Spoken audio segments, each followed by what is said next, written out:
അവരുടെ ഹൃദയാന്തർഭാഗം. Take the word of God, എൻ്റെ നിയമം. ജെറമിയ 31:33.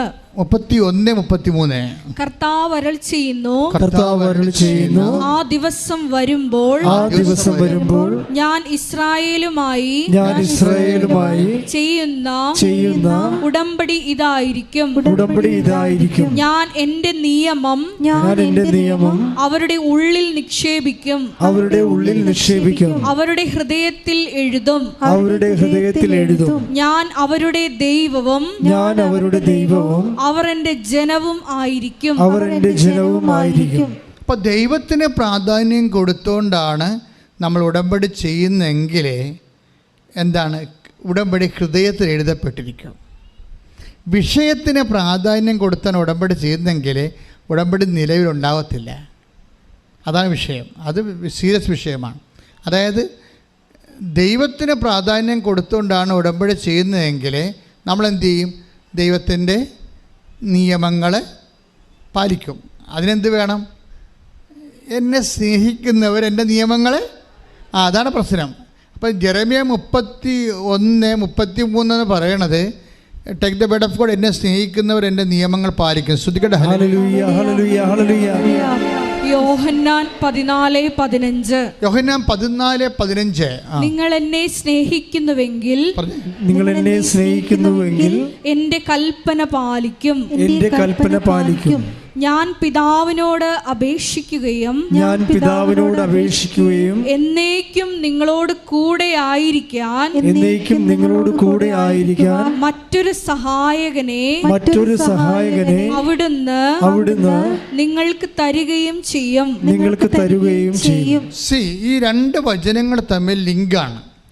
ഒന്നാമത്തെ വചനം എന്താണ്? ജെറമിയ 31:33. അതെന്താ വചനം പറയണത്? നിങ്ങളുടെ ഉള്ളിൽ ഞാനൊരു ഉടമ്പടി സ്ഥാപിക്കും. എടുത്തോളൂ വചനം 31:33. ജെറമിയ 31:33. ഞാൻ എൻ്റെ നിയമം അവരുടെ ഉള്ളിൽ നിക്ഷേപിക്കും. ഞാൻ എൻ്റെ നിയമം അവരുടെ ഉള്ളിൽ നിക്ഷേപിക്കും. ഈ നിക്ഷേപിക്കപ്പെടുന്നത് നമുക്ക് ദൈവത്തിൻ്റെ നിയമം നമ്മുടെ ഉള്ളിൽ നിക്ഷേപിച്ചിട്ടുണ്ടോ എന്നറിയാനുള്ള മാർഗം എന്താണ്? അത് യോഹന്നാൻ 14:15. എന്താണ്? എന്നെ സ്നേഹിക്കുന്നവൻ എൻ്റെ നിയമങ്ങളെ പാലിക്കും. അപ്പം ദൈവസ്നേഹം കൊണ്ടാണ് നമ്മൾ നിയമങ്ങൾ പാലിക്കണത്. പക്ഷെ നിങ്ങൾ പലരും നിങ്ങളോടുള്ള ജോലിയോടുള്ള സ്നേഹമാണ് നിയമങ്ങളെ പാലിച്ചു പോണത്. പിടിയിടിയ നിങ്ങളുടെ മകൾക്ക് PR കിട്ടാൻ വേണ്ടിയാണ് നിയമങ്ങൾ പത്രമൊക്കെ എല്ലാം കൊടുക്കുന്നതും രോഗികളെ പോയി കാണുന്നത്. ഇവിടെയാണ് ഒരു പ്രശ്നം വന്നിരിക്കുന്നത്. എന്താണ് പ്രശ്നം? ഒന്നുകൂടി വായിച്ചേ. ജെറമിയ 31:33 ഒന്നുകൂടി വായിച്ചേ. ജെറമിയ 31:33.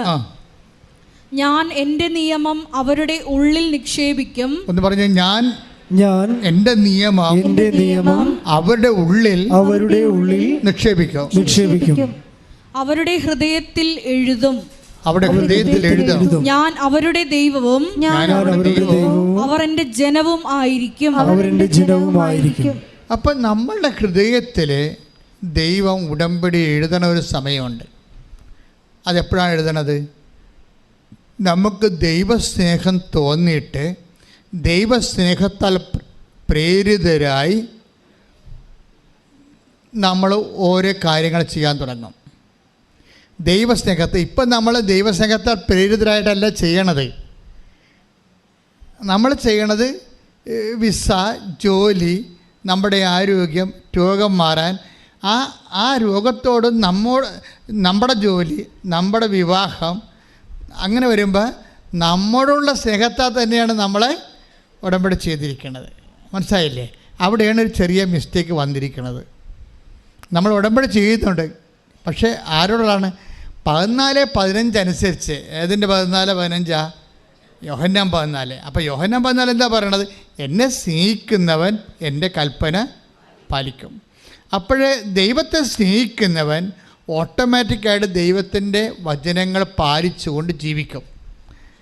പക്ഷേ ദൈവത്തെ സ്നേഹിക്കുന്ന പകരം നമ്മുടെ ജോലി, നമ്മുടെ വീട്, നമ്മുടെ വിൽപ്പന, വീട് വിൽപ്പന, സ്ഥലം വിൽപ്പന, അങ്ങനെയുള്ള സ്ഥാവര ജംഗമ വസ്തു വിഷയങ്ങളെ അടിസ്ഥാനപ്പെടുത്തി മാത്രമാണ്, അത് നിവൃത്തിയാക്കാൻ വേണ്ടി മാത്രമാണ് നമ്മൾ മറ്റ് ഉപവിപ്രവർത്തനങ്ങൾ ചെയ്യുന്നതെങ്കിൽ നമ്മൾ സ്നേഹിക്കുന്നത് ദൈവത്തെയല്ല, നമ്മുടെ വിഷയത്തെയാണ്. അതുകൊണ്ട് തന്നെ നമ്മളെ തന്നെയാണ്. ഇവിടെയാണ് വിഷയം വന്നിരിക്കുന്നത്. പല ആൾക്കാരുടെ ഉടമ്പടി ഫയറാകാത്തതിൻ്റെ കാരണം അവർ ഇത് ടെസ്റ്റ് ചെയ്ത് കൊടുക്കണം. നമ്മൾ മൊബൈലൊക്കെ എടുക്കുമ്പോൾ പറയത്തില്ലേ, അത് മാറിക്കിടക്കണമെന്ന് പറയത്തില്ലേ, ഇതുപോലെ നമ്മൾ ഉടമ്പടിക്ക് സംഭവിക്കും. എന്ന് വെച്ച് കഴിഞ്ഞാൽ നമ്മളെ തന്നെ സ്നേഹിച്ച് നമ്മുടെ വിഷയം മാത്രം നമ്മൾ ഫോക്കസ് ചെയ്തുകൊണ്ട് നമുക്ക് കാരുണ്യ പ്രവൃത്തികളെല്ലാം ചെയ്തുകൊണ്ടിരിക്കും. അങ്ങനെ കാരുണ്യ പ്രവൃത്തികൾ ദൈവസ്നേഹം ഇല്ലാതെ ചെയ്താൽ അതിൻ്റെ അർത്ഥം അത് സാങ്കേതികമായിട്ട് ചെയ്യണതാണ്. ദൈവസ്നേഹമില്ലാതെ കാരുണ്യ പ്രവൃത്തികൾ ചെയ്താൽ സാങ്കേതികമായിട്ട് ചെയ്യണതാണ്. ദൈവസ്നേഹത്തോട് കൂടി മാത്രമേ കാരുണ്യ പ്രവൃത്തികൾ നമുക്ക് ചെയ്യാൻ പറ്റത്തുള്ളൂ. അതിനെന്ത് ചെയ്യണം? മാംസളമായ ഹൃദയമെന്ന് പറയും. എസെക്കിയേൽ 36:26 എടുത്തേ. എസെക്കിയേൽ 36:26 ഒരു പുതിയ ഹൃദയം നിങ്ങൾക്ക് ഞാൻ നൽകും. Praise the Lord. ഇതാണ് സാധനം. അതായത് ഒന്ന് പറഞ്ഞേ, ഒരു പുതിയ ഹൃദയം നിങ്ങൾക്ക് ഞാൻ നൽകും. ഒരു പുതു ചൈതന്യം നിങ്ങളിൽ ഞാൻ നിക്ഷേപിക്കും. നിങ്ങളുടെ ശരീരത്തിൽ നിന്ന് ശിലാഹൃദയം എടുത്തു മാറ്റി മാംസള ഹൃദയം നൽകും. ഈ ദൈവസ്നേഹത്താൽ നിറഞ്ഞ ഹൃദയത്തിനാണ് മാംസളമായ ഹൃദയം എന്ന് ബൈബിൾ പറയുന്നത്. ദൈവസ്നേഹം ഇല്ലാതെ വസ്തുസ്നേഹം ഉണ്ടെങ്കിൽ ശിലാഹൃദയമായിട്ട് ഇരിക്കും, കല്ല് പോലെ ഇരിക്കും. നിങ്ങൾക്ക് നിങ്ങളുടെ വിഷയത്തെ മാത്രമേ താല്പര്യമുള്ളൂ, ദൈവസ്നേഹമില്ല എങ്കിൽ സ്വാഭാവികമായിട്ട് നിങ്ങളുടെ ഹൃദയം കല്ല് പോലെ ഇരിക്കും, മാംസളമായ ഹൃദയമല്ല, ദൈവസ്നേഹമില്ല. ഇത് നമ്മൾ വിഭജിച്ച് മനസ്സിലാക്കാതെ ഉടമ്പടി പുരോഗമിക്കത്തില്ല. എന്തുകൊണ്ടാണ് ചില ആൾക്കാർ ഇപ്പോൾ കഴിഞ്ഞ ദിവസം ചേച്ചി ഇത് ഞാൻ 4ാമത്തെ സാക്ഷ്യമാണ് ഇവിടെ കയറി പറയണമെന്നൊക്കെ പറഞ്ഞില്ലേ, 4ാമത്തെ സാക്ഷ്യം. അപ്പം ഒരു 4ാം സാക്ഷ്യ ഉടമ്പടിയുടെ 4ാം സാക്ഷ്യത്തിൻ്റെ തലമുറയിൽ എത്തിയിരിക്കണവർ. ഉടമ്പടി 4ാം സാക്ഷ്യത്തെ തലമുറ എത്തിയിട്ടുണ്ടെങ്കിലും കൊച്ചച്ഛൻ ക്ലിൻ്റനച്ഛൻ കഴിഞ്ഞ ദിവസങ്ങളിൽ ഒരു ചേട്ടത്തിനെ കണ്ട് സംസാരിച്ചു. അവരുടെ കയ്യിലിരിക്കുന്ന സിൽവർ ഗ്രേയാണ്, ഉടമ്പടി സിൽവർ ഗ്രേ. അപ്പം അച്ഛൻ ഭയങ്കര ആദരവോടെയാണ് അവരോട് സംസാരിച്ചത്.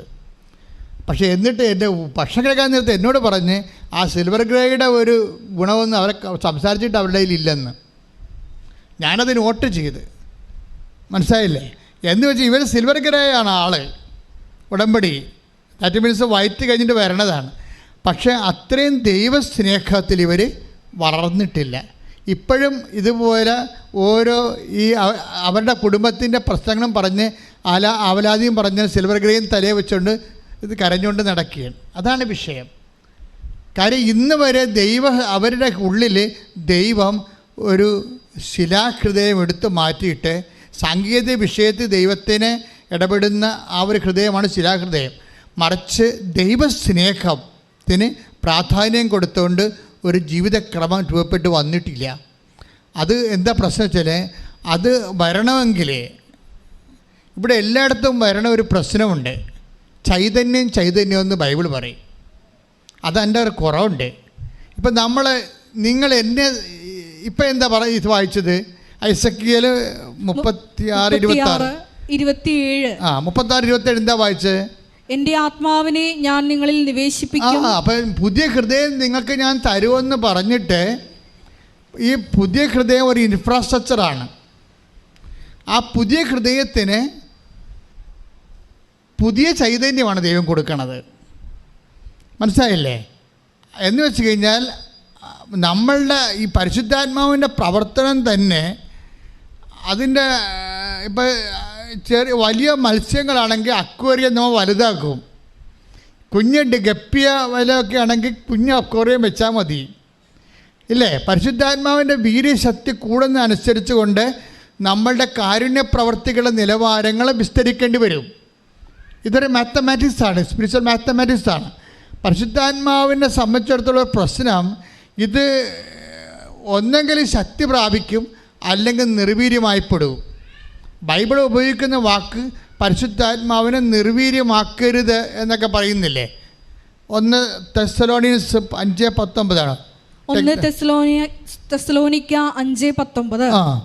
ആത്മാവിനെ നിങ്ങൾ നിർവീര്യമാക്കരുത്. ഒന്ന് പറഞ്ഞേ, ആത്മാവിനെ നിങ്ങൾ നിർവീര്യമാക്കരുത്. ഒന്നുകൂടി പറഞ്ഞേ, ആത്മാവിനെ നിങ്ങൾ നിർവീര്യമാക്കരുത്. പ്രവചനങ്ങളെ നിന്ദിക്കരുത്. എന്താ പ്രശ്നം വെച്ച് കഴിഞ്ഞാൽ ദൈവം നമുക്ക് നൽകുന്ന ശാസനകളിൽ ഒന്നാണ് ആത്മാവിനെ എന്ന് വെച്ച് കഴിഞ്ഞാൽ നിങ്ങളിൽ വസിക്കുന്ന ആത്മാവിനെയാണ്. നമ്മളിൽ വസിക്കുന്ന ആത്മാവിനെ എന്താ പറഞ്ഞിരിക്കണത്? 1 തെസ്സലോനിക്കർ 5:19 എന്താ പറയണത്? നിർവീര്യമാക്കരുത്. അപ്പോൾ ഓട്ടോമാറ്റിക്കായിട്ട് പറഞ്ഞാൽ പിന്നെ അതിൻ്റെ അർത്ഥം എന്താണ്? നിർവീര്യമാക്കരുത് എന്ന് പറഞ്ഞു കഴിഞ്ഞാൽ വീര്യപ്പെടുത്തണമെന്നതിൻ്റെ അർത്ഥം. ഉറപ്പല്ലേ അത് ഷാഡോ വേർഡല്ലേ? അതായത് ആത്മാവിനെ നിർവീര്യമാക്കരുത് എന്ന് പറഞ്ഞാൽ, നിങ്ങളുടെ ആത്മാവിനെ നിർവീര്യമാക്കരുത് എന്ന് പറഞ്ഞാൽ അതിൻ്റെ അർത്ഥം ആത്മാവിനെ നിങ്ങൾ വീര്യപ്പെടുത്തണം, ശക്തിപ്പെടുത്തണം. ആത്മാവിനെ ശക്തിപ്പെടുത്തണമെങ്കിൽ എന്ത് ചെയ്യും? അവിടെയാണ് വിഷയം. ഈ ഉടമ്പടിയിൽ വരുന്ന വിഷയം, ആത്മാവിനെ ശക്തിപ്പെടുത്താൻ നമുക്ക് കഴിഞ്ഞില്ലെങ്കിൽ, ആത്മാവിനെ ശക്തിപ്പെടുത്തണം എങ്ങനെയാണ്? ആത്മാവിൻ്റെ ഫലങ്ങൾ അനുസരിച്ചുള്ള പ്രവർത്തനങ്ങളിലൂടെയാണ്. ആത്മാവിൻ്റെ ഫലങ്ങൾ എന്താണ്? 5:22 ശ്രദ്ധിക്കട്ടെ. Hallelujah, hallelujah, hallelujah, hallelujah. യേശുവേ നന്ദി. ഹല്ലേലൂയ. ഗലാത്യ 5:22. എന്നാൽ ആത്മാവിന്റെ ഫലങ്ങൾ പറഞ്ഞ എന്നാൽ ആത്മാവിന്റെ ഫലങ്ങൾ സ്നേഹം, ആനന്ദം, സമാധാനം, ക്ഷമ, ദയ, നന്മ, വിശ്വസ്തത, സൗമ്യത, ആത്മസംയമനം ഇവയാണ്. അതായത് കാരുണ്യം. നിങ്ങൾ ഉടമ്പടി ചെയ്യുന്ന രോഗികളെ കാണുന്നു, വാർദ്ധക്യ സദനങ്ങൾ നിങ്ങളെ സന്ദർശിക്കുന്നു, അവിടെ ഉടുപ്പ് നിങ്ങൾ കഴുകിക്കൊടുക്കുന്നു, പ്രായമുള്ളവരുടെ നഖങ്ങൾ നിങ്ങൾ വെട്ടിക്കൊടുക്കുന്നു, പ്രാന്തന്മാരെ നിങ്ങൾ കുളിപ്പിക്കുന്നു, അങ്ങനെ ഒത്തിരി കാര്യങ്ങൾ നിങ്ങൾ ചെയ്യുന്നുണ്ട്. പക്ഷെ ഒരു പ്രശ്നം എന്ന് വെച്ച് കഴിഞ്ഞാൽ, അങ്ങനെ കാര്യങ്ങൾ ചെയ്യുന്നുണ്ടെങ്കിലും ആത്മാവ് വീര്യപ്പെടുന്നില്ല. അതെന്താ കാര്യം? ആത്മാവിന് ഈ നിങ്ങൾ ചെയ്യുന്ന ചില ആൾക്കാർ കഴിക്കുന്ന ഭക്ഷണം പോലെ ശരീരം നന്നാകണില്ലല്ലോ. അതുപോലെ തന്നെ ചെയ്യുന്ന ജോലി അനുസരിച്ചുകൊണ്ട് ആത്മാവ് വീര്യപ്പെടുന്നില്ല. എന്താ കാര്യം? അത് ചെയ്യാൻ കാരണം ആത്മാവ് വീര്യപ്പെടണമെങ്കിൽ നിങ്ങളുടെ ആവശ്യത്തിൻ്റെ നടക്കാൻ വേണ്ടി, ആ ലക്ഷ്യത്തിന് വേണ്ടി ചെയ്തു കഴിഞ്ഞാൽ കല്ലുപോലെ ഹൃദയമായിട്ടാണ് ദൈവം കണക്കാക്കുന്നത്, മാംസള ഹൃദയമായിട്ടല്ല. മാംസള ഹൃദയമാണെങ്കിൽ അത് ദൈവസ്നേഹത്താൽ നിറഞ്ഞതായിരിക്കും. ദൈവസ്നേഹത്താൽ നിറഞ്ഞതായിരിക്കും എന്ന് പറയുമ്പോൾ ആത്മാവിൻ്റെ ഫലങ്ങൾ പുറപ്പെടുവിച്ചുകൊണ്ടേയിരിക്കും. നിങ്ങൾ ഉടമ്പടിയുടെ ഫലങ്ങളെന്ന് പറയണത് നിങ്ങളുടെ ആവശ്യത്തിൽ അധിഷ്ഠിതമായിട്ടുള്ള സൽപ്രവൃത്തിയുടെ ഫലങ്ങളല്ല. ഉടമ്പടിയുടെ ഫലങ്ങളെന്ന് പറയണത് നിങ്ങൾ ചെയ്യുന്ന പ്രവൃത്തികൾക്ക് ആത്മാവിൻ്റെ ഫലങ്ങളോട് അടിസ്ഥാനത്തിലാണ്, ആത്മാവിൻ്റെ ഫലങ്ങളാണ്. മനസ്സിലായില്ലേ? ആത്മാവിൻ്റെ ഫലങ്ങൾ വരുന്നത് സ്നേഹമാണ് ഒന്നാമത്തത്. രണ്ടാമത്തത് എന്താണ്? ആനന്ദമാണ്. ആനന്ദം ഉണ്ടാകണം എങ്ങനെ? സ്നേഹം നമുക്ക് മനസ്സിലാകും. ദൈവസ്നേഹമാണ് ഒന്നാമത്തത്. രണ്ടാമത്തത് എന്താണ്? ആനന്ദമാണ്. ആനന്ദം ഉണ്ടാകണമെങ്കിൽ സാത്താൻ്റെ സിംഹാസനം താഴെ പോകണം. സ്നേഹം നമുക്ക് ഓക്കെയാണ്, പക്ഷേ ക്വാളിറ്റേറ്റീവ്ലി ഈ ആനന്ദം കൂടി വന്നാൽ മാത്രമേ ഇവൻ കറക്റ്റ് എവാഞ്ചലിസ്റ്റ് ആകത്തുള്ളൂ, ദൈവത്തിൻ്റെ ജോലിക്കാരനാകണം. ആനന്ദം തന്നെ എപ്പോഴാണ്? ആനന്ദം ഈശോ വരുന്നത് 10:21 എടുത്ത് ലുക്കാന്റെ സുവിശേഷം ശ്രദ്ധിക്കട്ടെ. ഹല്ലേലൂയ, 10:21. ആ സമയം തന്നെ പറഞ്ഞ ആ സമയം തന്നെ പരിശുദ്ധാത്മാവിൽ ആനന്ദിച്ച് അവൻ പറഞ്ഞു സ്വർഗത്തിന്റെയും ഭൂമിയുടെയും കർത്താവായ പിതാവേ അവിടുത്തെ ഞാൻ സ്തുതിക്കുന്നു എന്തെന്നാൽ അങ്ങ് ഇവ ജ്ഞാനികളിൽ നിന്നും ബുദ്ധിമാന്മാരിൽ നിന്നും മറച്ചു വെക്കുകയും ശിശുക്കൾക്ക് വെളിപ്പെടുത്തുകയും ചെയ്തു. അതേ പിതാവേ അതായിരുന്നു അവിടുത്തെ അഭീഷ്ടം. അപ്പൊ ഈശോയുടെ ആത്മാവിൽ ആനന്ദം പറയുന്നുണ്ട്.